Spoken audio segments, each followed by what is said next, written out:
chonka chonka bum ba dum ba dum ba dum ba dum ba dum ba dum ba dum ba dum ba dum ba dum ba dum ba dum ba dum.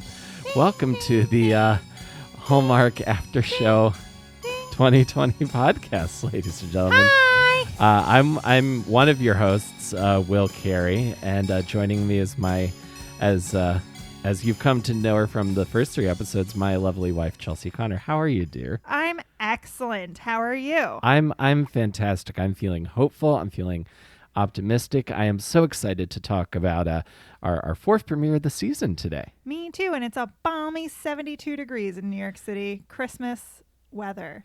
In November, we are having like hoodie weather in November. So, I feel like I'm right in the spirit, Yeah, I not at all. But I'm enjoying the lovely weather in the meantime until we are plunged into the frigid darkness of December. Exactly, and it gets all and we're just hunkered down for the next wave, Yeah, it's coming, but the next wave of joy. Yes, that's exactly what I was talking about. So today we're talking about the 4th premiere of 2020. On the 12th date of Christmas, starring Mallory Jensen and Tyler Hines. This is I'm gonna say I'll say up top. This one ranked pretty high for me as so far this year. Me as well. This is a highly anticipated premiere. I'd been looking forward to it all week. In fact, of the main or initial premieres that Hallmark was doing this year, this was one that I was most excited about because it's got your like classic rom-com setup. It does. I would say of the films we've seen this year, like this has the feel closest to like a major studio romantic comedy, which I know is a style film that you particularly enjoy. Yes. And really where it falls short is that. It's like it has all the fixins to be that, and it's sort of like the Rosencrantz and Guildenstern like commentary on what that movie might be. And I'm hoping, Hallmark, please, if you're listening, that you get together with one of the major studios or even Netflix and create the movie motion picture of someone who actually goes on these 12 dates. And so let's explain it a little bit for our listeners what happens here. But, yes. Yes. So what we have here on the 12th date of Christmas, our first film of the season set in the Midwest, in the windy city of Chicago. We have 2 game creators, and when we say game creator, we mean like corporate kind of games, not video games. Right, like an app game. Yeah, and we have 2 game creators, both vying for a promotion. Sounds like a pretty classic romantic comedy setup. And they must team up to create a Christmas scavenger hunt. Yes, a luxury hotelier client has come barreling through the door days before Christmas, and a major event having just fired their other game creator. Because, like game creators is just like a subject area that you hire for major events, like communications or sound. Exactly. It's like we are launching our new location. We will obviously need an interactive game. Right. Which, 2020. And we don't plan ahead, so we only have 4 days to get it done. Yeah, and so she's come busting into this office. Fantastic character and woman, really tough broad, and I like that about her. And she's meeting with 3 men in a room. How typical. Yeah. This feels like I feel like a lot of professional women will relate to the struggle of our characters in this movie. So did. And I think just like lately what's been, happening for me in my place of business and the world, like I definitely related to so many moments here where I felt like this poor woman is being mansplained to and she's just like toppling them. And it's amazing to watch on TV and you feel empowered, like you can go and do the same thing. Exactly. Because our female... I'm so sorry. Go ahead. Well, I was going to say, so she's meeting with these 3 men in a room, and then suddenly one of them is having a baby. And as all the moms out there know all too well, and I'm not a mom, spoiler alert, but, you don't just like sneeze and have a baby. But every rom-com would have you believe that. So we're just going to suspend disbelief and have that happen yet again. And he like freaks out about it. And when he's handing his phone to the high-powered... And who's he? Because we should probably... One of the game guys. He's one of the game guys of the 3 game guys in the room. Hands his phone for her to like test out the app, and then his wife is like, "The baby's here," and he like spazzes out and leaves the room, and then his boss is like, "You're on paternity leave." Like it's a disciplinary action. It was kind of weird. Yeah, because And you then can hear this secondary character who's like the friend of the lead guy. yeah, Uh, he's gonna be the friend of our male protagonist yeah, so you hear and him work like buddy, work husband. exactly work husband. So we have so that's our setup. So the main game guy's work husband goes and his wife has a child, which sets us up for our two main characters to meet. Right. So the boss is just like standing in the hallway, and our soon to become female protagonist shows up, and he's like, "Oh, Jennifer. you come into this meeting now." And I'm just sorry, but like I know that bosses like need humans for meetings, or at least they did in the before times. But like, I don't know, if you're pitching a major client, don't you want them to know like who it is? Or don't you want to have at least like a Like very no well information. thought out plan? Because our main character Jennifer, very good at her job, Planner, panda, very capable, on it. but doesn't stand up for herself in the workplace. Yeah, definitely doesn't. But like, even if, I mean, I've been in this situation where like your boss suddenly needs you to just like get it together and sell something. But like, usually there's the 30-second, like, this is who it is and this is what's happening before you like enter the room, you know? Like, Right. there's not like, and go. And so she's sitting down, and the hotelier explains to now one woman and one man and their boss what she needs, which is this interactive scavenger hunt game Yeah. to try and sell Chicagans. I don't know what they are. Someone tell us. Chicagoans. Yeah, Midwesterners. I realized I'm mansplaining that, but I'm pretty sure it's He Chicagoans. totally did. I'm having a week of mansplaining, ladies. Not from Will, from others. Well, actually, no. I'm kidding. But the hotel's plan, which is like kind of foreshadowing present times or the after time, or the COVID times, is that they want to become like a staycation spot for Chicago people, people of Chicago. I'll get it eventually. And that they don't just want to be like for outsiders is kind of how she pitches it. For tourists. And so yeah. she's seeking this idea for people to like rediscover what makes Chicago Chicago and celebrate that and enjoy that. And so she asks them like, so what should we do? And Jennifer comes up with A brilliant idea. The brilliant idea, which leads us into the title of our movie. But before Jennifer gets her idea, our lead male actor Aiden pitches Winter Wonderland, which snooze fest. Heard that a million times, right? Yeah, but like I love making paper snowflakes, if I'm honest. Well, I mean that's fun too. But Jennifer's great idea, which is because if you live in a major city, you are gonna find there are definitely parts of it and things you don't know about the city, even if you've lived it in a long time, I would think. So that's what Jennifer's true for idea people who is. move to a city, but no, I'm kidding.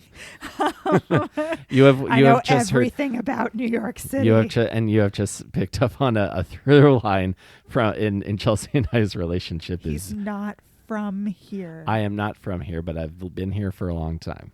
I'll accept that. Thank you. So anyway, she comes with this great idea, the 12 dates of Christmas, where people discover, similar to the song, the like, 12 days of Christmas song. Different things in Chicago. Different things in Chicago, Yeah. like 8 Maids of Milken and all this stuff. And so, right out of the meeting, it's clear that the hotel owner, I'm not sure her title, she might be like CMO, whatever her title is, Yeah. the hotel lady. I'm going to tell her the main The boss. client. Yeah, the client. Boss yeah. lady, awesome, kick-ass woman. She and Jennifer have clearly like hit it off, and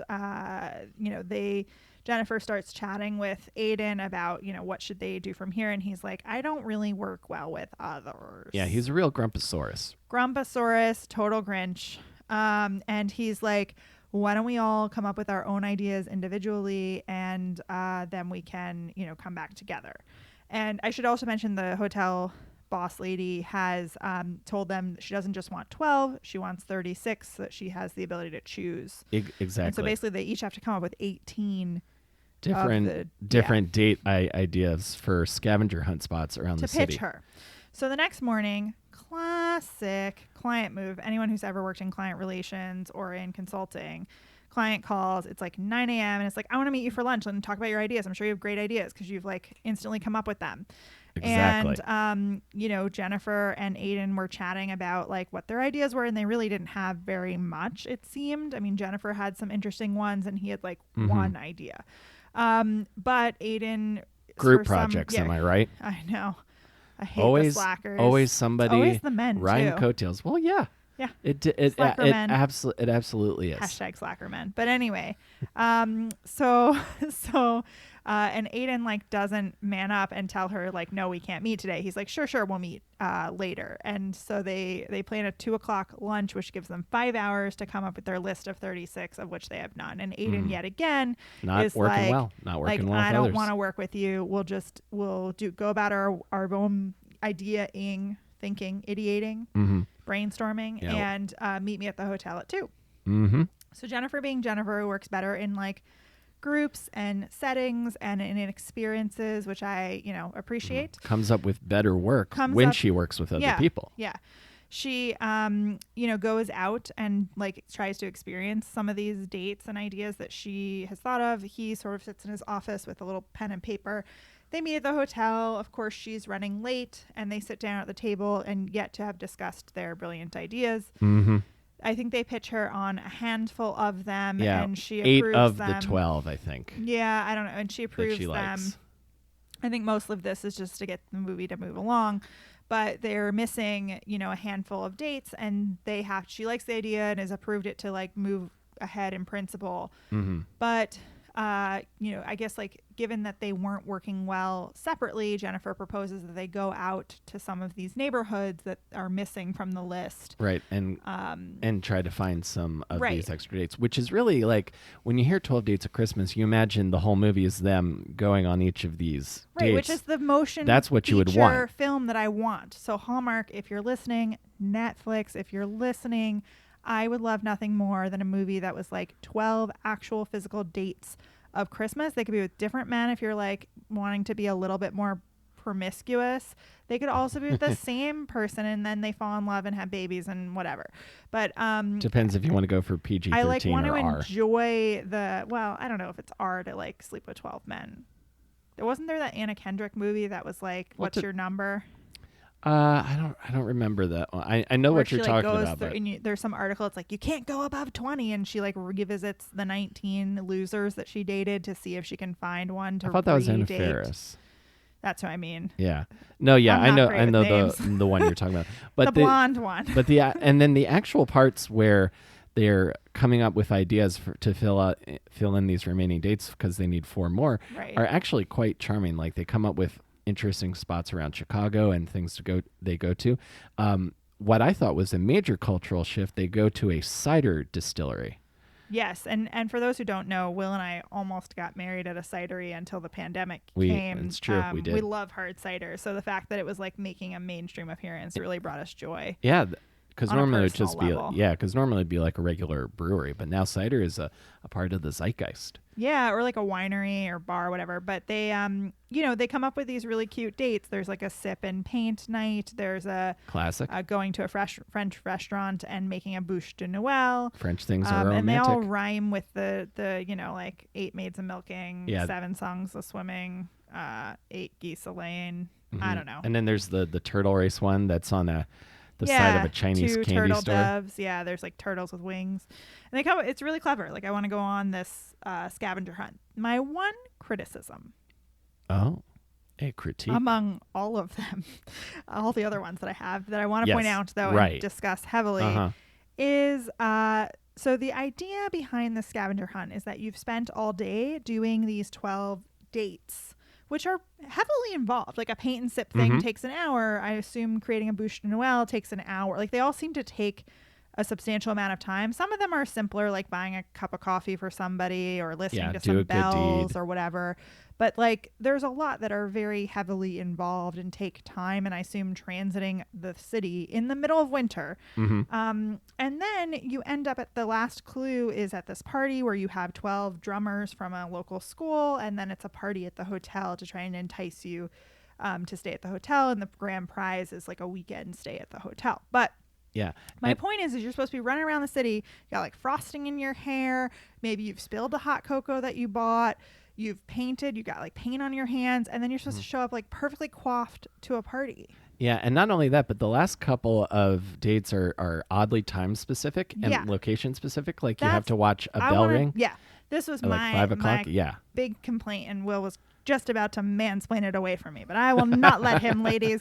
So clue number 5 is 5 golden rings. There's a golden bell in a square that rings at 5 o'clock. And I'm pretty sure the bell was Party. CGI. Yeah, Too. bell was not real, but that's besides the point. But you have to go and see the bell ring at 5 p.m. Now, general logic would assume that the party starts no later than 8 p.m. Like, what kind of party? So then you're going to have wonder. 7 dates that you have to accomplish after 5 golden rings at 5 p.m. Yeah. And, like, how are you supposed to accomplish 7 approximately hour-long dates before the party? It's not a New Year's party, right? It's not like a midnight party. There's no, there's nothing there. And then the date after that is like watch carolers at like 6. At 6, right? So they're like hourly timed. But anyway, so that was like one of my just logistical gripes of them. Like, it should have been the 5 a.m. rings of the bell. Right, exactly. Start super early and so that you can roll into this launch at the hotel.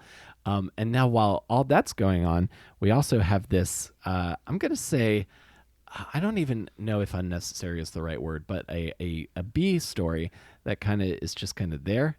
Like it's an undercurrent. So the reason that the guy, Aiden, needs his promotion is because the house that his sister lives in, which was his grandfather's house, is not like crumbling, but it's got a lot of Stuff is breaking. Stuff is breaking. The electricity's going out. The plumbing's dying. All kinds of crazy things. The Wi-Fi.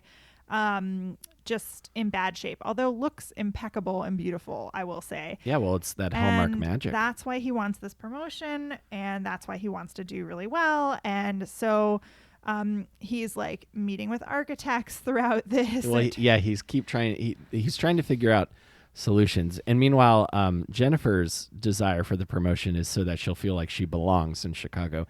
Yeah, like she moved here and it was worth it. Yeah, because her grandmother, she's from Iowa, Jennifer, and her grandmother keeps calling her up and trying to get her to come home. And the woman who plays her grandmother, I thought looked too young to be a grandmother. Yeah. Like I'm thinking maybe mom-daughter age difference at best. That's the other element of this that's weird. It's not a storyline, but it's definitely a weird element. Is Jennifer looks very young, yes. like in her 20s, and she's the job that they're gunning for is head game creator, which in my mind, I mean, like, I don't want to be ageist in the startup world. I certainly, got the title of director at a very young age myself, but it just seems like implausible that a 20-something who's just arrived from out of state would then be the head of a massive department at a gaming company. But Jennifer's excellent at her job. She is excellent at her job, and I will not deny that. But I just wonder if there was not like a middle step that we could have taken before, going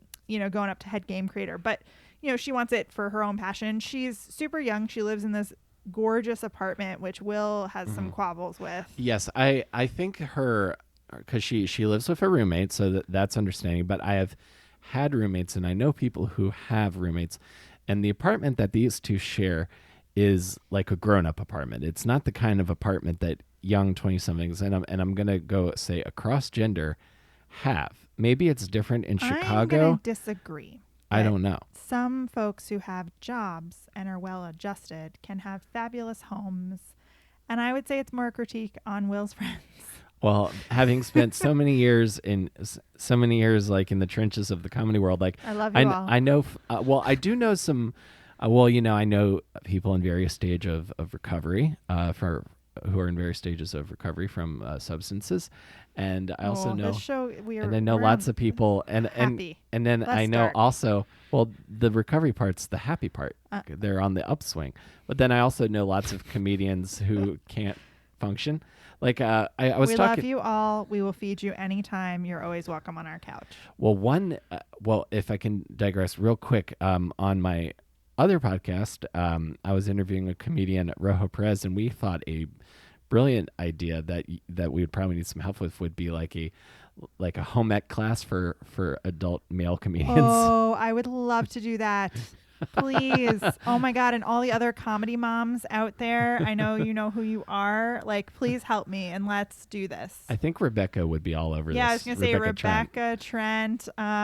There's so many other Cambry comedy moms. Cruz. Yeah, there's well, but like those are like the comedy like elite moms. I mean, like the low key comedy moms like myself. Like the girlfriends and the wives of Yeah, I mean, comedians. there's some. Yeah, there's definitely like a middle ground, but like There's definitely a market for this idea, I think. I would Absolutely. love to do this. Oh my God. I totally think we could just do we could do like a Like, series of here's videos. how you fold a t-shirt. Here's how you don't bleach all of your clothes. Here's how you don't turn your clothes red. Here's how you clean a toilet. Here's how you clean your shower. Like here Mold are is bad. here are socially acceptable things to say to a stranger at a party. When someone invites you to a party, don't just bring random strangers with you. just That just one's from show real up. life. That one's Just from real life. come to the dinner party. What else? This would be great, but let's not talk about this on this episode. Yeah. But That's our $1 million. sidebar. We're totally gonna do that because that's amazing. But yes, so going back to the apartment. So she loves to cook. She's like baking a different cookie every day. And I do want to just pause if I can for a second on this.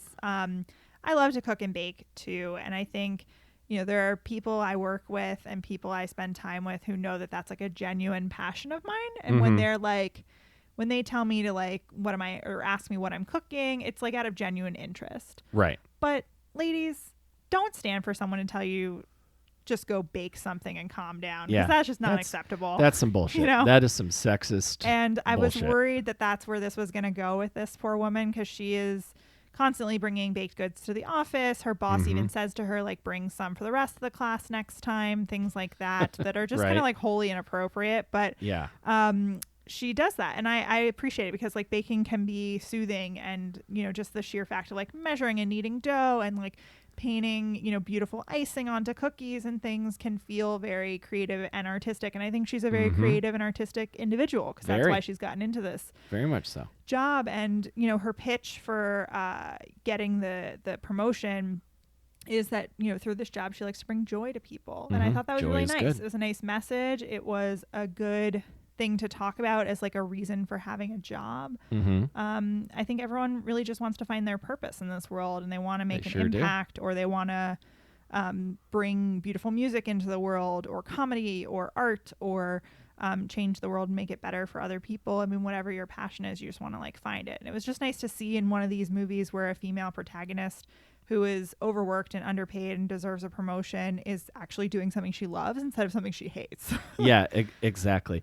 And speaking of that promotion, that this gets into, I will say our moment of tension is very brief in this movie as well. But when it comes to that promotion, it eventually gets to the point in the movie where they're starting to like each other. They both know they're going up for the same promotion, but they awkward. Yeah, but and they both understand why the other person has to go for it, so they say both should. And now we get into this kind of where the A plot and the B story, I think, kind of start to overlap in kind of a messy way, because we have Aiden goes to speak to Alistair, The boss. the boss, who I still think is named after a Chicago pop punk band, Alistair. Oh yeah, and wasn't there another like weird Chicago tie-in name of a character? Yes, Jennifer's neighbor is named Robert Romano, who you might remember on ER. Another beloved Chicago. Another Chicago show. There was a 15 character years named of it available on Hulu now, guys. Yeah, there was a character named Robert Romano there as well. Spoiler: he dies. Not the Hallmark one though. No, the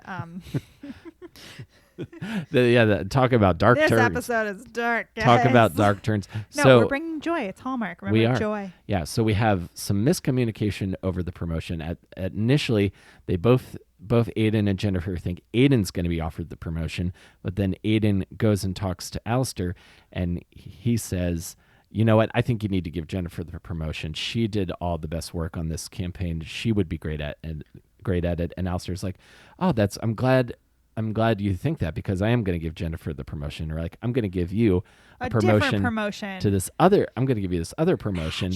There's 2 promotions available. What? what? And the crowd goes wild. So everything works out, but we have an afternoon where Jennifer, she doesn't know that she's going to get the promotion. And I want to talk about this. Yeah, let's dive into it. It's clear from the exchange. She hasn't spoken to her boss yet, but the fact that Aiden's been called up to the boss's office to talk about the promotion, which can only mean one thing. She, I think rightfully so, is upset about it. And, we don't see her get upset about it, but he comes back to her office, I think, to tell her that, like, yes, he got a promotion, but it wasn't the head game creator promotion because he doesn't want her to be like worried about it. Exactly. And I assume is her assistant or someone else who works in the office with them tells him that she's gone home from the day, but she will do, there's a piece of work that's due by the end of the day and she'll do that from there. Yep. And so, he doesn't bother calling her. He instead takes the rest of the afternoon off himself to deal with this house thing and meet with, like, his grandfather was an architecture professor and prolific architect, and so was his father. And so he goes to meet with some of the former students to see if they can help with this house pro bono, because I guess you don't earn enough money in gaming to, like, fix the house, but also you've just gotten the promotions. I don't know why you're still, like, invested in free labor on your house, but whatever. I'll let it go. Maybe it's because he hasn't gotten it hasn't gone into effect yet. Okay, but she has this whole lost afternoon before the party. She does what I do, and I'm sure a lot of women do, which is, like, you spend the subway ride home or the L ride home upset, but then you turn that into, like, I'm just going to stiff upper lip and do the work, which I always kick myself because I think is the wrong approach in the moment. But, she does the work and then she feels, because now he hypothetically could be her boss, that she's got to, like, run something by him because he's now in that role before she sends it off to the client. And that can be hard. Like, that's definitely, like, an ego check where you're just like, not only did I not get this promotion, but now I have to, like, pass things through a white guy before they go to my client. Yeah. Is Aiden white, though? I wasn't He's quite definitely sure. white. I wasn't quite sure. He also has a New York accent, which is amazing. He does. I thought he had his complexion. He's definitely a white guy. I didn't realize he was white. Because I don't white read. Guy. I just think I'm looking for pale. I'm looking for Jim Gaffigan-esque pale when I. Fair enough. He might be Greek. Yeah. Oh, maybe. So we have. But he's definitely white. So we've got all of his grandfather's former students who are going to save the house. So we've taken care of that. Now we're at the party. Well, wait. Sorry, I'm gonna back up because so she sends him this email like, "Do you approve this?" to then go to the IT department, and that's when he, like, finally is like, "Oh, I should tell her," but he doesn't. He's like, "You're going to be at the party, right?" She's like, "Yeah, I'll be there." Yeah. Like, oh, okay. Instead, he just, like, lets her pout because her boss's big thing, which, had he not known that she knew that she might have been passed up for it, he might have made a different decision. But the boss, I think rightfully so, wants to, like, tell her at the party that she's been promoted because she'll have just done this awesome thing. And that is a great thing to do, I think, as a boss generally. But what he doesn't know, and sadly what our male protagonist does, is torture her for 24 hours about this. And that's BS. I'm sorry. But don't fret, viewers, because during this rocky dark night of the soul that Jennifer's having, Grandma Sue shows up, and she and the neighbor, Robert Romano, not the surgeon from ER, but the neighbor who owns a Christmas tree farm and is deaf in one ear, he and Grandma Sue, they get together, and that's very nice. Because in every Hallmark movie, if there are two old, lonely people, they get together. Mm-hmm. And that is the hope that Hallmark brings. Yeah, that even if you're old and you don't have someone to love you, love will find a way. It does. And luckily, love finds a way for our main characters also, because everything gets sorted out because it's Hallmark, so it has to. And everybody's professionally fulfilled, emotionally fulfilled, and then romantically fulfilled by the end of our runtime here. The scavenger hunt goes awesome, and the party goes awesome. Jennifer's given the promotion. Mm-hmm. She's thrilled. Everything is awesome. And then, of course, because he feels sheepish about not telling her that she was going to get it, or he didn't really have to tell it that. He could just say he didn't get it. That might have been helpful. Mm-hmm. Meets her on the roof to have a toast. They share the singular Hallmark movie kiss and fade to black. Yeah. Because you got to keep it TVG. You got to end on them. Got to end on that kiss. So how would you rate this one overall? Because I feel like, and I was thinking about this, because we reconfigured the rating of our first movie, Jingle Bell Bride. This is probably like my second favorite so far of the season. I would definitely agree. I'm really glad that we re-jingled Jingle Bell Uh-huh. Bride. Got to give that re-jingle. So Jingle Bell Bride got a 4.5 star. So I would give this a 4. Yeah, I would thought it agree. was So really I'd good. give this a 4 as well. But Absolutely. I definitely want to make like an earnest, heartfelt plea for some major, movie company to make the version of this where it's like a random couple goes on the 12 dates to like rekindle their love. Like, here's what I would love. Set in post-COVID New York. A couple returns to their apartment, which they have fled from in the middle of the pandemic for a farm in upstate New York, and they realize they're not farmers, and they participate in the citywide purge of joy, which is like the opposite of purge. You don't want to like, get rid of the no, joy. I'm just okay, but hear me out. So you participate in the like Resurgence of Joy festival that New York City has, which is the 12 dates of Christmas. They go on the 12 dates. They rediscover that New York City ain't dead, biatches. Nope, and it is not. And they fall in love again with the city and each other, and they race after the party to meet their landlord to say, no, renew our lease. We love New York City again. I love everything about this idea. So movie studios, I'll sell you this idea for just like a cool $50 million. Sounds good. Sounds good to me. I don't know what movies sell for. Probably like mid to 6 figures to maybe low sevens. You could definitely get. Oh, I'm not going to write the script. This is just the idea. I'm selling you the idea. Oh well, I could write the script. Who are you thinking for casting? I think Alison Brie would be good in a romantic comedy. I don't know who that is. She was on Community and Mad Men and Glow, the sadly canceled too early Glow. I think Anna Kendrick or Anna Faris would be great in this. I could see Anna, really. I could see either of those working. But you know well. what we could do? The guy who plays Aiden in Sex and the City, he could play Aiden in my movie. There you go. He'll just be a lot older, but it's fine. It's fine. Also, Will and I didn't leave during the pandemic, just to make that clear, because we're real New Yorkers. Yeah, we are still here. Oh, you call me a real New Yorker? It's no, the first I time said that's we ever. are like as a married couple. You get it because you couple. married me. It's like now you're Jewish because you married me. I still don't think that's how that works. That's not how it works. But like, it's like, or like how you get my health insurance because we're married. You get a limited coverage under the New Yorker status, but only via me. Gotcha. I understand now. So yeah, absolutely. This film, one of the better ones of the season so far. And I'm looking forward to this week's premieres. Oh yes, and I got to say the titles of this week's premieres are just knocking out of the park. Never kiss a man in a Christmas sweater. That is an unwritten Toby Keith song. That's like don't kiss someone who's like brooding and adorable. Like I don't know what that means. Well, what do you got against Christmas sweaters? I mean, I know you have a Hanukkah sweater instead, but like why? Well, it's kind of like how there's that song like don't let your babies grow up to be cowboys, like, and then all the trappings of the cowboy lifestyle. Maybe a man in a Christmas sweater is like a schmuck or something. I don't know. See, he is Jewish. I don't know. I mean, a man in a Christmas sweater, I think that's just like basically what Hallmark Channel is doing, is starting a war on Christmas. I mean, that's probably what's happening. Because they're also calling, like, this series is called Countdown to Christmas, but they're also calling them the holiday Hallmark movies this year instead of the Christmas Hallmark movies. There will be a Hanukkah movie. It's the last one premiering December 22nd, well after Hanukkah comes and goes, which is ironic. So maybe no one looked at a calendar. But or no one has, or Hallmark doesn't have any Jewish friends. Yeah, like, I don't know. I mean, Hanukkah starts the 10th. So we're looking forward to that one because typically the storyline of the singular Hallmark Hanukkah movie is like a Jew teaches a Gentile why we light things on fire. Yeah, that's going to be a fun. That's going to be a fun and one. And the Maccabees will make an appearance. Ooh, the Maccabees going to ask a lot of questions. Yeah, the other and like mispronounce all the Jewish words. Yeah. But the other premiere that's happening this weekend, just to like promo it, is Christmas with the Darlings, which is supposed to be our like fun family holiday movie where there's like a gaggle of children, Home Alone style, rushing around holiday joy.